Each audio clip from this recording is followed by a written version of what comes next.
नमस्ते विद्यार्थी मित्रांनो, कसे आहात? आनंदी रहा। आज आपण इयत्ता 10वी मधील कुमार भारती म्हणजे मराठी या विषयातील 6व्या कवितेचा अभ्यास करणार आहोत। या कवितेचं नाव आहे वस्तू। या कवितेचे कवी श्री द.भा. धामनसकर हे आहेत। या कवितेच्या माध्यमातून आपल्या आयुष्यामध्ये येणाऱ्या वेगवेगळ्या वस्तूंचा आपल्याला कशा पद्धतीने उपयोग होतो आणि आपण त्यांच्याबद्दल कशा पद्धतीने कृतज्ञता व्यक्त करायला पाहिजे असा एक संदेश या कवितेतून आपल्याला मिळणार आहे। एक उदाहरण मी तुम्हाला सांगतो। बघा ना, जेव्हा आपण जेवायला बसलेलो असतो त्यावेळेला आपण आईला सांगतो की आई, आज जेवण फार छान झाले बरं का, खूप सुंदर जेवण झाले, मला आवडलं। किंवा वर्गातल्या एखाद्या मित्राबद्दल आपण असं म्हणतो की आमचा हा मित्र आहे ना खूप सुंदर आहे, त्याची सहकार्याची भावना आहे, सगळ्यांना तो मदत करत असतो, मला तो मित्र फार आवडतो। किंवा ऑफिसवरून येताना आपले बाबा एखाद्या दिवशी अनपेक्षितपणे छान सारखा ड्रेस घेऊन येतात, तुम्हाला घेऊन येतात, बहिणीला घेऊन येतात आणि तो ड्रेस बघता क्षणी तुम्ही आनंदाने उडी मारता, इतका सुंदर ड्रेस बाबांनी मला आणला आहे, माझे बाबा खूप छान आहेत असं आपण म्हणतो। म्हणजे काय करतो आपण हे? तर आपल्या आईबद्दल, आपल्या मित्रांबद्दल, आपल्या नातेवाईकांच्या बद्दल, आपल्या वडिलांबद्दल आपण कृतज्ञता व्यक्त करत असतो ना। आपल्या मनातील त्यांच्याविषयीची असणारी भावना व्यक्त करतो। सजीवांबद्दल आपण जेवढ्या तात्काळ भावना व्यक्त करतो तेवढ्या निर्जीवांबद्दल करतो का? पण एक गोष्ट लक्षात ठेवा की नेहमी असं होतं, अनवधानानं होत असेल कदाचित, की ज्या वस्तू आपल्याला आयुष्यभर मदत करतात, पुष्कळ लोक आहेत, डॉक्टर आहेत, इंजिनियर आहेत, वकील आहेत, शेतकरी आहेत, वेगवेगळे उद्योगपती आहेत, तुम्ही विद्यार्थी आहात, आम्ही शिक्षक आहोत, या प्रत्येकाला आपल्या आयुष्यामध्ये प्रगती करण्यासाठी म्हणून कोणत्या ना कोणत्या वस्तूची मदत घ्यावीच लागते। आयुष्याच्या वेगवेगळ्या टप्प्यांमध्ये, बालपणामध्ये, तरुणपणामध्ये, म्हातारपणामध्ये वस्तू बदलत जात असतील, पण वस्तू राहतातच आपल्याजवळ। बघा ना, आई लहानपणी तुम्हाला चालवायला शिकण्यासाठी म्हणून एक 3 चाकी गाडा घेऊन येते, त्याला पांगुळ गाडा, त्याच्या मदतीने आपण चालायला शिकतो आणि अगदी मृत्यूशय्येवर जाईपर्यंत सुद्धा या वस्तू आपल्या वेगवेगळ्या रूपाने जवळ असतात। आपल्या प्रगतीमध्ये आपण जे आयुष्यामध्ये मोठं यश मिळवतो, लौकिक प्राप्त करतो, सुख समाधानाचं जीवन प्राप्त करत असतो, ते कशामुळे? तर या वस्तूंच्या मदतीमुळे। या वस्तूंची जर मदत आपल्याला नसेल ना तर आपण प्रगती करू शकणार नाही। उदाहरणार्थ बघा, शेतकऱ्याला शेत नांगरायचं असेल तर त्याला नांगराची गरज आहे। नांगर ही वस्तू आहे ना, निर्जीव आहे। तुम्ही बघा विद्यार्थी मित्रांनो, तुमच्याजवळ मागे पुढे डाव्या बाजूला उजव्या बाजूला सगळीकडे वस्तू आहेत, वही आहे, पेन आहे, पुस्तक आहे, दप्तर आहे, कंपास आहे। यामधलं समजा पेन नाही आणि वही आहे, पुस्तक आहे, तर तुमच्या अभ्यासाची गती कमी होणार। पुस्तक आहे पण वही नाही, अभ्यासाची गती कमी होणार। वस्तूंच्या मदतीशिवाय आपण प्रगती करू शकत नाही आणि म्हणून या वस्तूंबद्दल सुद्धा आपण कृतज्ञता व्यक्त करायला शिकलो पाहिजे असा संदेश या कवितेतून कवीने दिलेला आहे। चला तर मग बघूया, आपल्याला या कवितेचा अभ्यास करूया। मी सुरुवातीला ही कविता तुम्हाला वाचून दाखवतो, कवींचा परिचय करून देणार, या कवितेमध्ये जे काय सारांश रूपानं दुसरा परिच्छेद दिलेला आहे त्याच्याबद्दलही माहिती सांगेन आणि नंतर मी कवितेचं प्रकट वाचन झाल्यानंतर सविस्तरपणाने आपण ही कविता शिकूया। चला तर, पान नंबर 21, भाग 2, कविता क्रमांक 6, वस्तू। यांचे कवी आहेत द.भा. धामनसकर। 1960 साली त्यांचा जन्म झाला।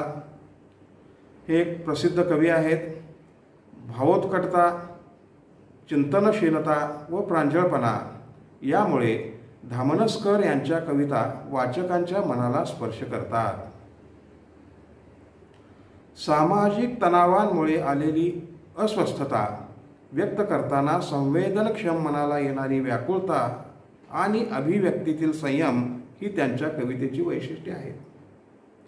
आता नवीन आकृतिबंधाप्रमाणे तुम्हाला ही प्रश्नपत्रिका जेव्हा सोडवावी लागेल तिथं काही प्रश्न येतात. काही वेब आकृत्या दिलेल्या असतात अशा पद्धतीने, खाली 2 चौकटी दिलेल्या असतात आणि त्यामध्ये तुम्हाला उत्तरं लिहायची असतात. तर या कवींच्या परिचयाबद्दल एखादा प्रश्न येऊ शकतो की कवी द भा धामनसकर यांच्या कवितेची वैशिष्ट्ये लिहा, 2 वैशिष्ट्ये लिहा. तर तुम्हाला ते लिहिता आले पाहिजेत. त्यांची कविता 1980 साली प्रथम कविता दशकाची या संग्रहातून ठसठशीतपणे वाचकांच्या परिचयाची झाली. प्राक्तनाचे संदर्भ व बरेच काही उगवून आलेले हे त्यांचे कविता संग्रह प्रकाशित झालेले आहेत. हा झाला कवींचा परिचय. जेव्हा एखाद्या कवीला आपण अभ्यासत असतो, एखाद्या लेखकाला अभ्यासत असतो, त्यावेळेला त्यांच्या लेखन शैलीचा एक प्रभाव आपल्यावर पडत असतो. लक्षात घ्या. आता हे कवी आहेत, पुढे एखादा पाठ आहे, त्या पाठाचे लेखक, त्यांची लिहिण्याची पद्धती, शैली हे पण आपल्याला प्रेरणा देत असतं ना. म्हणून या सगळ्याच गोष्टी लक्षपूर्वक तुम्ही ऐकत चला आणि त्याचा अनुकरण करण्याचा प्रयत्न करत चला. प्रत्येक कवितेमध्ये किंवा प्रत्येक पाठामध्ये 2 परिच्छेद दिलेले असतात. जरा वेगळ्या रंगाच्या चौकटी दिलेल्या असतात. इथं गुलाबी रंगाची चौकट दिलेली आहे. पहिल्या चौकटीमध्ये, पहिल्या परिच्छेदामध्ये त्या लेखकाचा किंवा त्या कवींचा परिचय दिलेला असतो, जो आत्ता आपण बघितला. आणि त्याला लागूनच खाली जो दुसरा परिच्छेद दिलेला आहे त्या परिच्छेदामध्ये त्या कवितेचा सारांश दिलेला असतो की हा जो सारांश आहे ना, हा सारांश अत्यंत महत्त्वाचा असतो. कोणत्याही प्रश्नाचं उत्तर या पाठाखालील कवितेखालील लिहित असताना तुम्हाला त्याचा उपयोग होईल. रसग्रहणामध्ये तर याचा उपयोग होणारच आहे. बघूया सारांश काय आहे कवितेचा. ही कविता मुक्त छंद या प्रकारातील आहे. म्हणजे काय, कवितांचे प्रकार आहेत ना. कोणता कवी त्यांच्या आवडीच्या पद्धतीनं कविता लिहिल. उदाहरणार्थ संतांच्या कविता आपण अभ्यासतो. बऱ्याच संतांच्या कविता ह्या ओवीबद्ध आहेत. काही कविता अष्टाक्षरी असतात आणि काही कविता या मुक्त छंद प्रकारातील असतात. अष्टाक्षरी म्हणजे काय, तर त्या कवितेमधील प्रत्येक पद्यपंक्तीमध्ये 8 अक्षरं असतात. 8 म्हणजे अष्टाक्षरी कविता तिला म्हणतात. तसं ही कविता मुक्त छंद या प्रकारातील आहे. म्हणजे या कवितेमध्ये प्रत्येक ओळीमध्ये किती अक्षरं असावीत, किती शब्द असावेत याचं कोणतंही बंधन नाही. मुक्तपणाने लिहिलेली कविता. रसग्रहणामध्ये तुम्हाला लिहावं लागणार आहे कोणत्या प्रकारातील कविता आहे.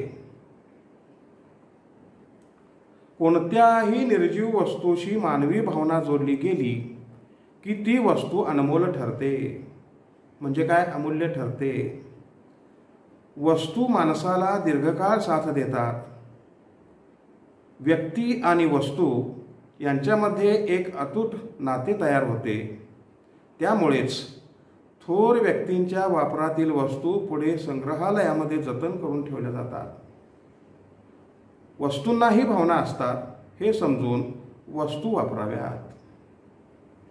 वस्तूंशी निगडीत स्नेह जपावा ही भावना कवितेमध्ये व्यक्त केलेली आहे. म्हणजे या कवितेमधून वस्तू ह्या निर्जीव जरी असल्या तरी त्यांना निर्जीव न समजता आपण त्यांच्याशी योग्य भावना जर जोडल्या गेल्या तर त्या वस्तूंना सुद्धा आनंद होतो. अशा प्रकारचा एक संदेश या कवितेमधून कवींनी दिलेला आहे. बघूया, चला आपण कवितेच्या वाचनाला सुरुवात करूया.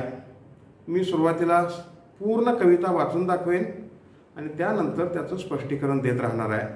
तुमच्याकडे पुस्तक आहे, उघडा पुस्तक, पान नंबर 21, वस्तू. वस्तूंना जीव नसेलही कदाचित, पण जीव नसल्यासारखे वागवू नके त्यांना. वस्तूंना मनही नसेल कदाचित, पण ते असल्यासारखे वागलो तर वस्तू प्रचंड सुखावतात. वस्तू निखालस सेवकच असतात आपल्या. निखालस म्हणजे निश्चितपणे, खरोखर. आणि सेवक याचा अर्थ तुमच्याकडं वही आहे, पुस्तक आहे, वहीमध्ये तुम्ही शिकत असतानाच त्या शब्दांचे अर्थ लिहून घ्या. मध्ये मध्ये मी काही वानगी दाखल उदाहरणं सांगणार आहे तुम्हाला समजावं यासाठी, त्याच्याही नोंदी ठेवा. वस्तू निखालस सेवकच असतात आपल्या. सेवक म्हणजे काय? चाकर, नोकर, आपल्याला सेवा देणारे. तरीही बरोबरीचाच मान द्यावा त्यांना. वस्तूंना वेगळी स्वतंत्र खोली नको असते.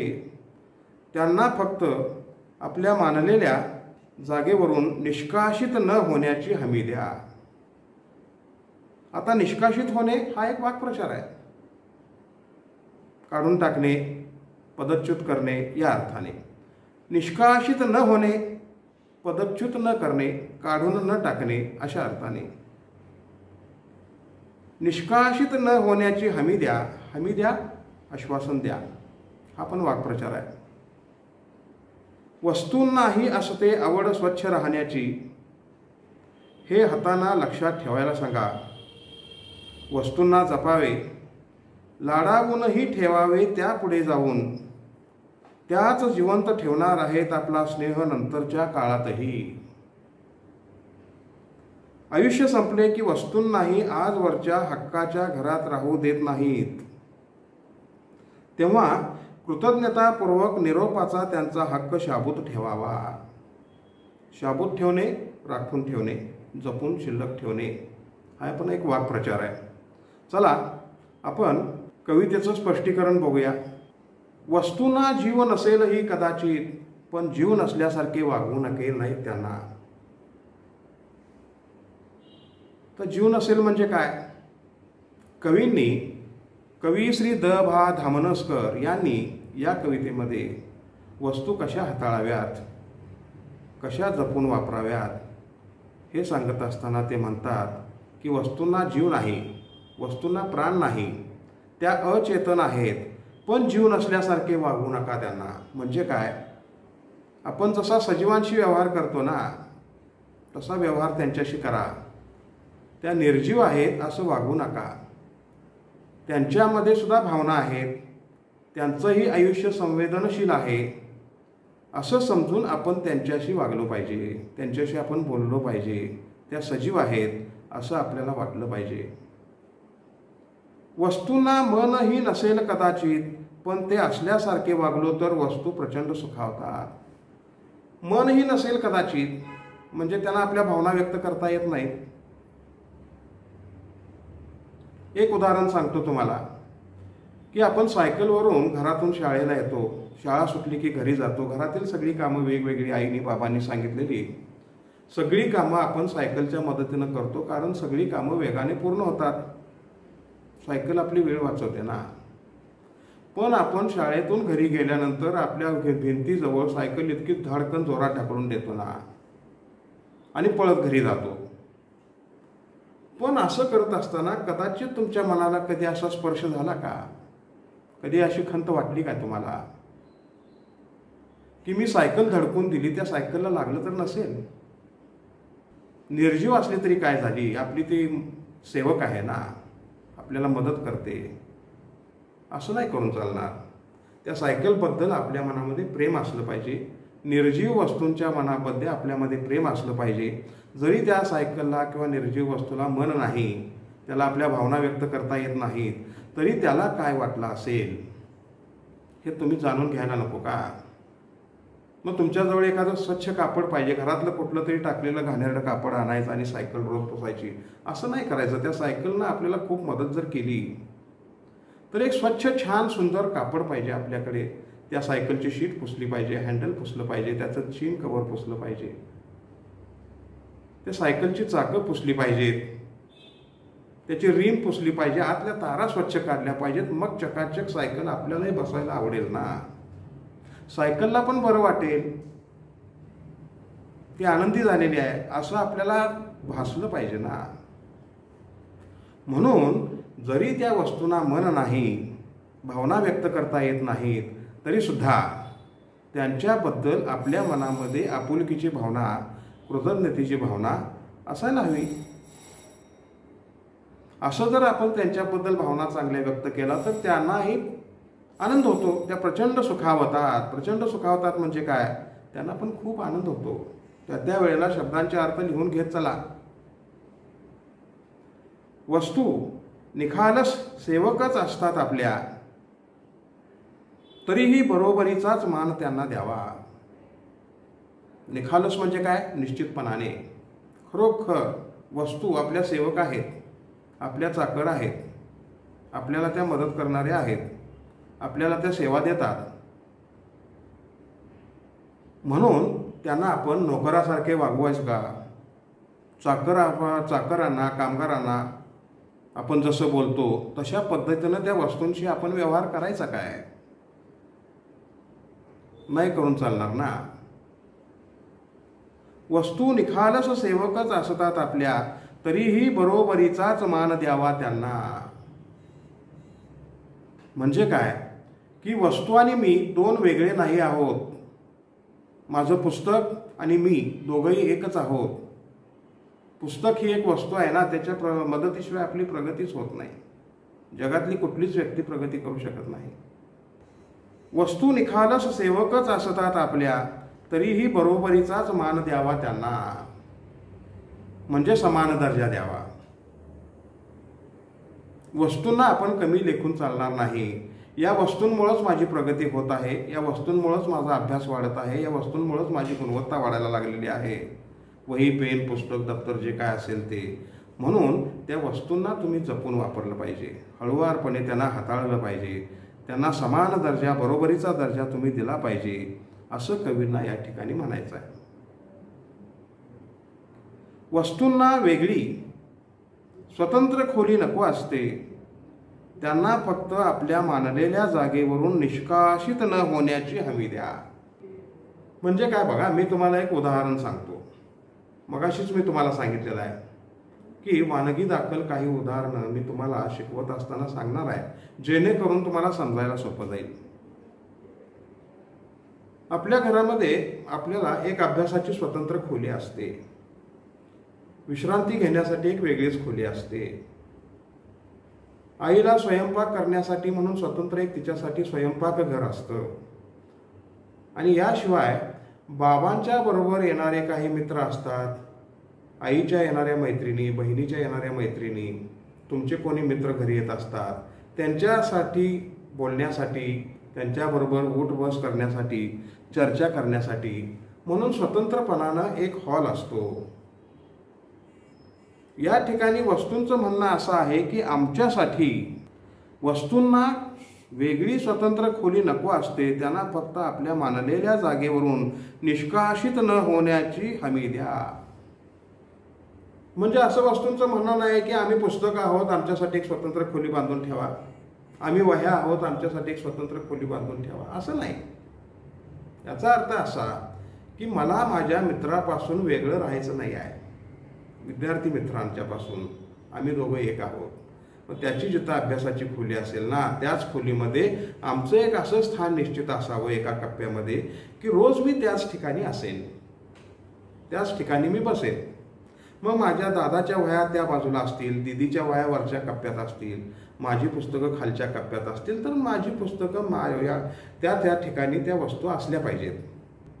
म्हणजे आपल्याला त्या वस्तू पटकन सापडतील. कसं होतं पहा, कधी कधी असं होतं की त्या वस्तू जर इतस्ततः पसरलेल्या असतील, एक वही पडलेली आहे आईच्या स्वयंपाकघरामध्ये, एक पुस्तक हॉलमध्ये पडलेलं आहे, अभ्यासाच्या खोलीमध्ये सगळं कचळ पडलेलं आहे साहित्य अभ्यासाचं.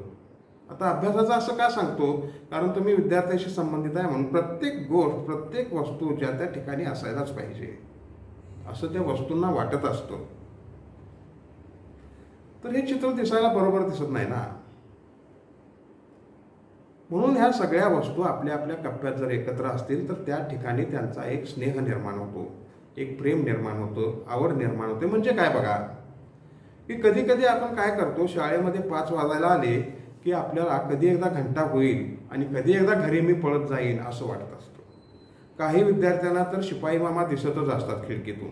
आले का शिपाई मामा, 5 मिनिटं त्यांच्याकडं बघत बसायचं. आले आले आले आले, आता बेल होणार, मी पळत घरी जाणार. का बरं एवढी ओढ घराकडं का?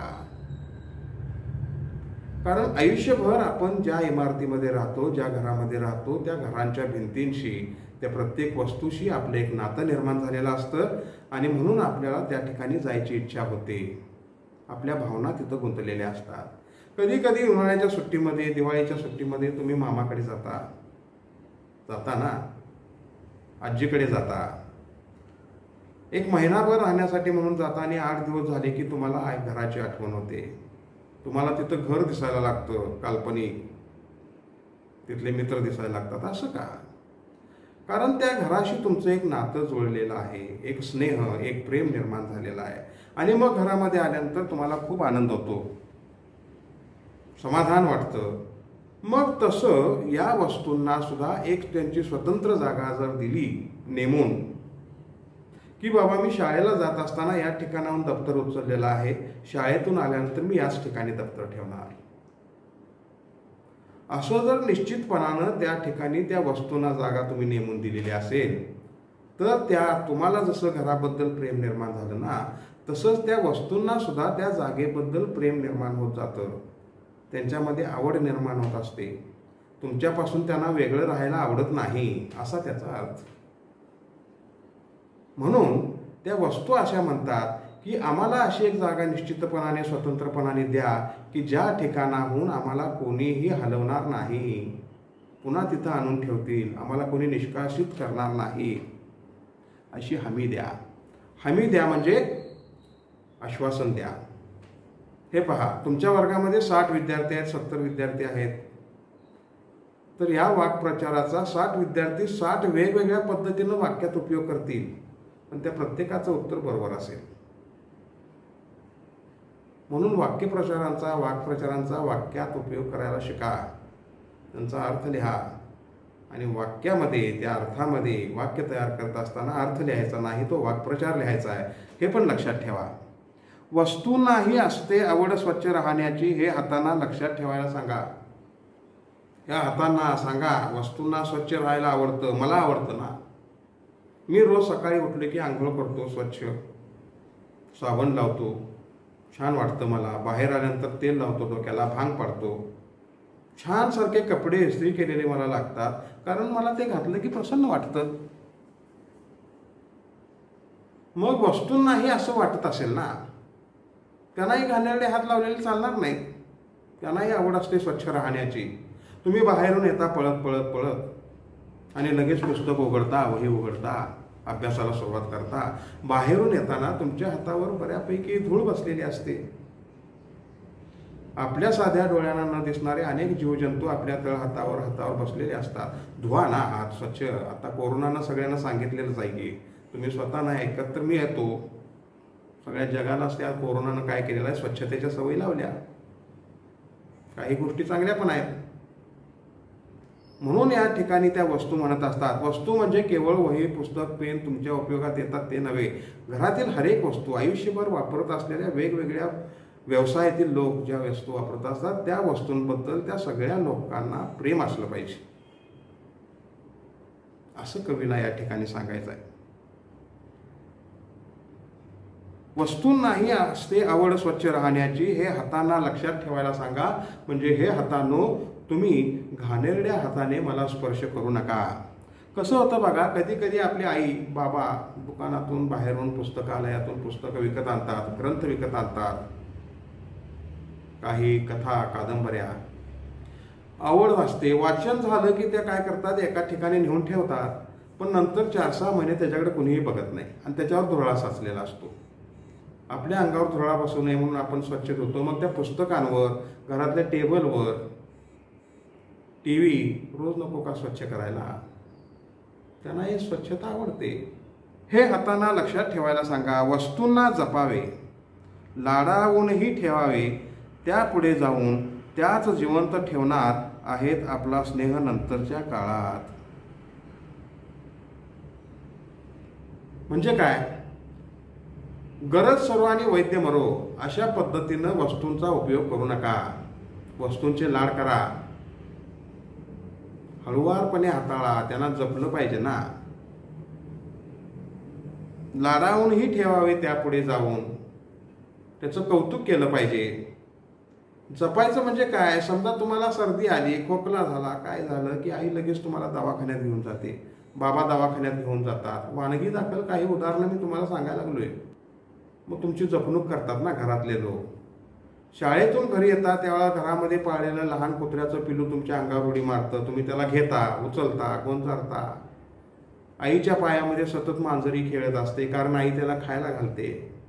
त्याबद्दल ते मांजर कृतज्ञता व्यक्त करत असतं. आई पण त्याला घेऊन गोंजारते, मुलांच्या अंगा खांद्यावरून हात फिरवते, त्यांचं लाड करते. मग हे सगळं जर आपण सजीवांच्या बद्दल करत असू तर निर्जीवांचे लाड का करू नयेत? त्यांच्या मदतीनं जर आपण प्रगती करत आहोत तर त्यांच्याबद्दल आपल्या मनामध्ये कृतज्ञतेची भावना का असू नये? हे समजा एक उदाहरण घ्या. ही पेन आहे, एक खूप छान पेन आहे. या पेनमुळे माझी प्रगती झालेली आहे. माझा हस्ताक्षर या पेनमुळे सुधारलेला आहे. या पेनमुळे मी रोज 10 स्वाध्याय सोडवतो. किती छान पेन आहे. लाड करायला नको काय? असं उचला, टाका, आनंद व्यक्त करा. वा वा, माझी खूप छान पेन आहे असं म्हणा ना. म्हणजे त्या पेनला सुद्धा बरं वाटेल की पेन सुखावून जाईल. अशा प्रत्येक वस्तूंबद्दलच्या तुमच्या भावना तुम्ही व्यक्त करा आणि मग बघा तुम्हाला अभ्यास करत असताना किती छान वाटेल, आनंदी वाटेल. लाडावूनही ठेवावे त्यापुढे जाऊन. त्याच जिवंत ठेवणार आहेत आपला स्नेह नंतरच्या काळातही. बघा, फार महत्वाचं आहे. त्याच जिवंत ठेवणार आहेत आपला स्नेह नंतरच्या काळातही. म्हणजे काय? तर ह्या ज्या वस्तू आहेत ना, या वस्तू व्यक्ती निघून गेली की त्यांच्या वस्तू घरामध्ये तशाच राहतात. म्हणजे काय बघा, उदाहरणार्थ आपली आजी असो, आपले आजोबा असो, वार्धक्याने, वय झाल्याने 100व्या वर्षी वगैरे असं त्यांचं दुःखद निधन होतं. आणि त्यानंतर कधीतरी 4-6 महिन्यानंतर घर आपण झाडायला काढतो, स्वच्छ करायला काढतो ना, त्यावेळेला आपल्या दीदीला वरती कुठंतरी लॉफ्टवर एखादा चष्मा सापडतो. ती लगेच पळत येते आईकडे. अगं आई, आई, आपल्या आजीचा चष्मा सापडला बघ. कुणामुळे आठवण झाली आजीची? या वस्तूंमुळे झाली ना. लाडावूनही ठेवावे त्यापुढे जाऊन. त्याच जिवंत ठेवणार आहेत आपला स्नेह. स्नेह म्हणजे प्रेम नंतरच्या काळातही. याच वस्तूंमुळे, या चष्म्यामुळे आजीची आठवण झाली. तिथं पलीकडे दादाला काय होतं की आजोबांची एखादी काठी सापडते, तिरकी असते बघा, गोल, आजोबांची काठी. लगेच पळतो बाबांच्याकडे. तो बाबा, बाबा, ही पहा आजोबांची काठी सापडली. कुणामुळे आठवण झाली आजोबांची? कुणामुळे आठवण झाली आजीची? त्या वस्तूंमुळे ना. मग या वस्तूंबद्दल आपल्या मनामध्ये स्नेह नको का? आजोबा गेले, आजी गेली, पण त्यांची आठवण या वस्तू रूपाने राहिली ना. म्हणून या वस्तू जपून ठेवा. या वस्तूंचे लाड करा, त्यांच्यावर प्रेम करा. तेच आपल्या आठवणी भविष्यकाळामध्ये ठेवणार असतात. आणखी एक उदाहरण सांगतो तुम्हाला. तुम्ही कधीतरी आई बाबांच्या बरोबर रायगडावर जाता. रायगडावर जाता क्षणी तुम्हाला त्या ठिकाणी छत्रपती शिवाजी महाराज, हिंदवी स्वराज्याचे संस्थापक छत्रपती शिवाजी महाराज यांची ही राजधानी, आपला ऊर भरून येतो ना. छान वाटतं आपल्याला. याच रायगडावरून त्यांनी स्वराज्याच्या सगळा कारभार केला हे आपल्या लक्षात येतं. आणि म्हणून तिथली माती घेतो आणि आपण आपल्या कपाळाला लावतो. एक मोठं धैर्य आपल्याला येतं, समाधान वाटतं. कुणामुळे आठवण झाली? रायगडावर गेल्यानंतर आपल्याला शिवाजी महाराजांची आठवण येते, संभाजीराजांची आठवण येते. या त्यांच्या आपण वापरलेल्या वस्तू भविष्यामध्ये जाऊन आपली आठवण जतन करून ठेवणार असतात. पराक्रमी लोकांचे वस्तू संग्रहालयामध्ये आपल्याला पाहायला मिळतात आणि त्या ठिकाणी गेल्यानंतर आपल्याला त्या लोकांचा इतिहास आठवतो. म्हणून ह्या वस्तू जपल्या पाहिजेत. त्यांच्याबद्दल कृतज्ञतेची भावना आपण ठेवली पाहिजे. आयुष्य संपले की वस्तूंनाही आजवरच्या हक्काच्या घरात राहू देत नाहीत. तेव्हा कृतज्ञतापूर्ण निरोपाचा त्यांचा हक्क शाबूत ठेवावा. शाबूत ठेवणे, मगाशी मी तुम्हाला सांगितले की सुरक्षित ठेवणे. हक्क, अधिकार, कृतज्ञतापूर्वक, आदरपूर्वक. आयुष्य संपले की वस्तूंनाही आजवरच्या हक्काच्या घरात राहू देत नाहीत. तेव्हा कृतज्ञतापूर्वक निरोपाचा त्यांचा हक्क शाबूत ठेवावा. याचा अर्थ काय की घरातील एखादी वयस्कर व्यक्तीचं निधन झालं की त्याच्या सगळ्या नातेवाईकांना बोलवलं जातं, मित्रांना बोलवलं जातं आणि भावपूर्ण त्या अशा पद्धतीचा त्यांचा अखेरचा अंतिम कार्यक्रम केला जातो. अशा पद्धतीची जी कृतज्ञता सजीवांच्या बाबतीत व्यक्त केली जाते, तशाच प्रकारे एखादी वस्तू मोडली, तुटली, काही झालं तर ती फेकून न देता कुठंतरी व्यवस्थित छानपणाने ठेवावे, त्याला हाताळावे आणि त्यांचा सुद्धा निरोप समारंभ कृतज्ञतापूर्वक व्हायला पाहिजे. हे लोकांनी लक्षात ठेवलं पाहिजे असं या ठिकाणी कवी म्हणतात. विद्यार्थी मित्रांनो, या ठिकाणी ही कविता पूर्ण झालेली आहे. विद्यार्थी मित्रांनो, तुम्हाला ही कविता समजली का?